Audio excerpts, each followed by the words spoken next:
Ya, apakah menggunakan, misalkan kita bicara menggunakan, ini bukan saya mengatakan tidak perlu pakai APD, alat pelindung diri ya, masker dan seterusnya, bukan. Tapi maksud saya, apakah menggunakan itu bisa meningkatkan keimanan kita? Enggak. Pakai masker tidak akan meningkatkan keimanan kita. Pakai alat pelindung diri tidak akan meningkatkan imunitas kita. Nah, gitu loh. Iman itu sekalian, nanti ada hubungannya. Jadi gini, sebelah mungkin ini fase ya, di fase saya ilustrasikan saja.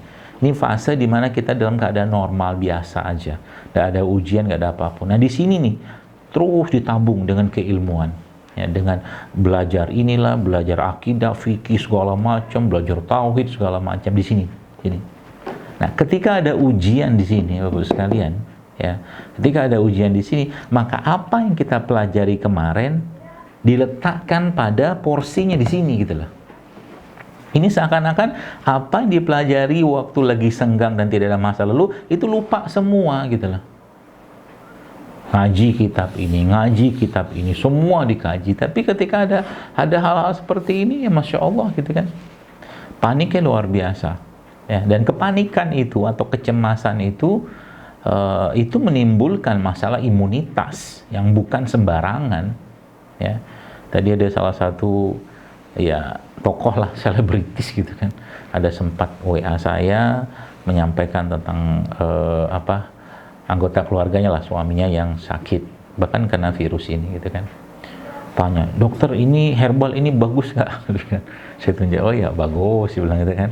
Ini bagus nggak? Bagus, saya bilang gitu kan. Ujung-ujungnya apa yang saya tangkap ini orang panik, saya bilang panik. Ya, yang terjadi itu Bapak sekalian, banyak orang yang tidak siap dengan vonis atau bahkan hasil lab tertentu, ini masalah gitu kan. Tidak siap dengan vonis atau hasil lab tertentu, yang justru kalau vonis atau hasil lab itu kalau menurut saya mengganggu diri kita dan membuat kita tidak nyaman, ya nggak usah cek sekalian. Kalau Anda merasa fit, Anda merasa baik-baik saja tanpa ada kepentingan apapun dan tidak ada urusan apapun dengan pemeriksaan lab, ya nggak usah cek, misalkan gitu loh. Nggak usah cek, ya well-being, well-fit, well-feel gitu kan. Seperti itu kesehatan tuh kan. Jangan gara-gara ketika mendapatkan hasil lab begini paniknya luar biasa. Kita kalau udah nggak sanggup atau nggak siap dengan itu, ya nggak usah gitu kan. Berarti apa? Ya tingkat keimanannya belum bisa menerima keadaan gitu loh. Ya biasa aja gitu kan. Kalau boleh saya katakan biasa aja.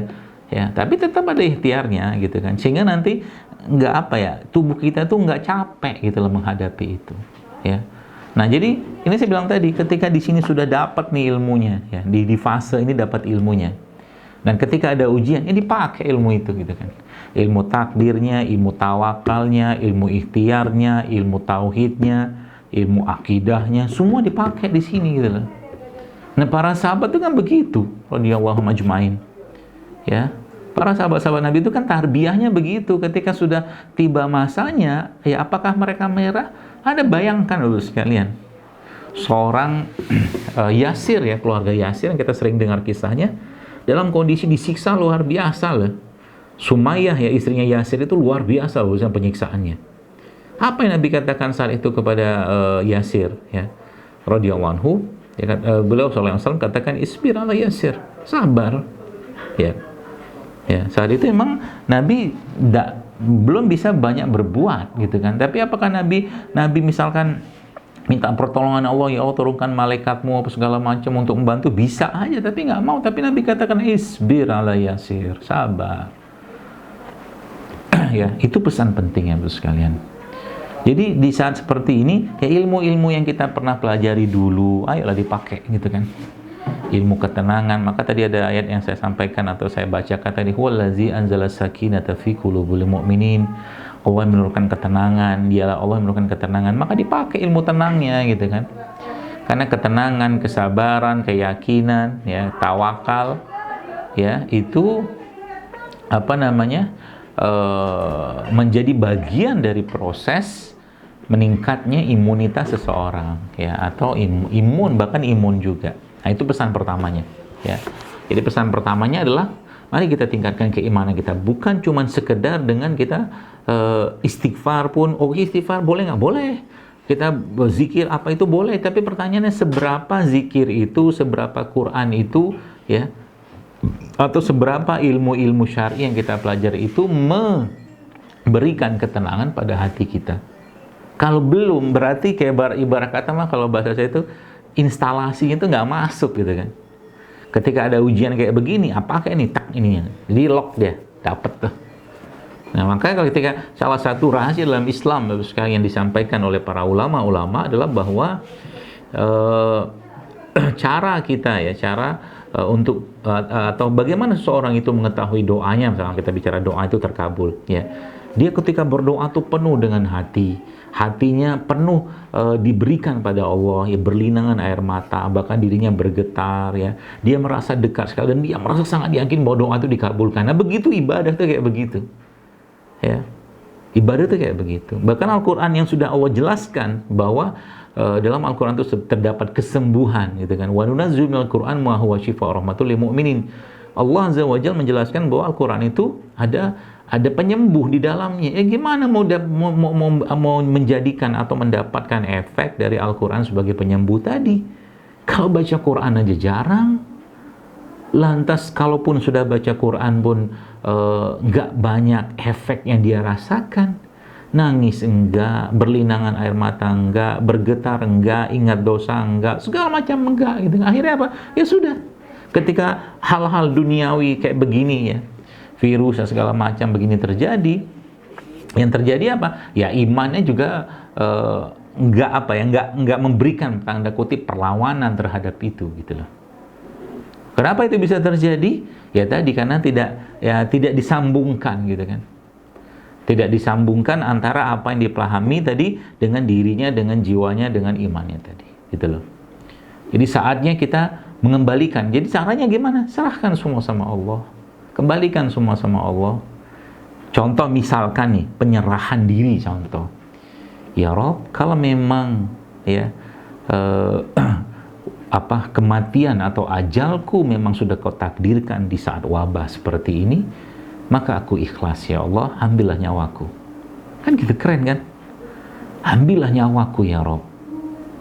Ya, dengan tenang, dengan penuh keridoanmu ya Allah. Tapi kalaulah bukan saatnya ya Allah, saat ini engkau mengambil nyawaku ini dan mengambil ruhku ini ya Allah, maka sehatkanlah badanku, sehatkanlah suamiku, istriku, anak-anakku, sehingga selesai wabah ini dan seterusnya. Coba kalau doa kayak begitu, asik kan dulu sekalian. Jadi kita tuh nggak panik gitu loh, ya, tenang diri kitanya kan. Lalu ikhtiar mau minum madu kayak mau apa kayak ada, jadikan bagian saja dari wasilah atau dari bagian perjalanan kehendak Allah, di mana Allah mentakdirkan kita tetap sehat, tetap baik saat itu. Nah, itulah iman tuh kayak begitu. Ya. Jadi kalau sudah ngerti pemahaman ini bahwasanya, maka nggak usah takut. Seandainya nih misalkan waliyauzubillah, misalkan tiba-tiba setelah virus ini ada lagi katakanlah yang lain, kita kan bisa jadi. Masa kayak begini juga gitu kan? Masa gitu-gitu terus? Masa nggak tenang juga gitu loh? Ngapain takut ya? Maka persiapkan diri, khususnya persiapkan iman dengan cara apa? Lebih banyak mempasrahkan, bertawakal pada Allah, lebih banyak lagi meningkatkan amal ibadah, ya. Lebih banyak lagi bertaqarrub, mendekatkan diri pada Allah. Ya, lebih banyak lagi bermuhasabah terusnya sehingga nanti apa? Tenang gitu kan. Sebagaimana ada satu kisah yang terjadi di zaman Nabi, di zaman para sahabat, terus seorang sahabat yang sedang makan gitu. Tiba-tiba ada yang mengabarkan pada dia, kepada sahabat tersebut radhiyallahu anhu, dikatakan padanya, Abdullah, nama sahabat tersebut, ya Abdullah, anakmu meninggal, anakmu wafat. Abdullah mengatakan apa? Dia katakan inna lillahi wa inna ilaihi rajiun. Lalu apa? Dia makan lagi, sekalian. Dia makan lagi. Lalu setelah makan itu, ini yang ngasih kabar itu kayaknya kesel gitu kan. Nih tolong reaktif dikit lah, maksud kita gitu. Tolong reaktif dikit lah gitu loh. Abdullah mengatakan, iya Abdullah, anakmu itu mati, meninggal, ditusuk orang, dibunuh orang. Apa dikatakan Abdullah? Inna lillahi wa inna ilaihi rajiun. Dia makan lagi. Padahal kan, akhirnya dia tanya lah orang yang ngasih kabar nih, kepo gitu kan, nih ini ada apa nih sama si Abdullah nih, kok canggih banget nih orang. Dia bilang gini, kok kamu tuh gitu-gitu banget sih, nggak reaktif kayak manusia milenial loh. Ini kalau saya jelasin gitu kan, sekarang kan reaktifnya luar biasa. Ya, dia bilang gini, ya apa tuh namanya, ya akhi lah gitulah mungkin. Ketahuilah bahwa kami, ya, kita ini adalah kaum yang meyakini yang namanya takdir itu tidak bisa dimajukan, tidak bisa dimundurkan. Ajal juga sama, tidak bisa dimajukan, tidak bisa dimundurkan. Anakku meninggal, anakku mati, sudah takdirnya Allah, gitu loh. Aku makan, aku sedang makan, aku selesaikan makananku, nanti selepas ini aku akan datang ke sana menyelesaikan urusanku dengan anakku, aku mandikan dia, aku kafani dia, aku kuburkan dia, selesai. Kan gitu kan? Nggak kayak zaman sekarang. Baru saja jilbab ketelingsut, maunya kalau bahasa Jawa gitu kan. Telingsut itu kehilangan atau nyelip di mana gitu, paniknya luar biasa. Wah, ini dress code-nya apa nih? Wah, segala macam lah gitu kan. Nah, begitulah kita kan.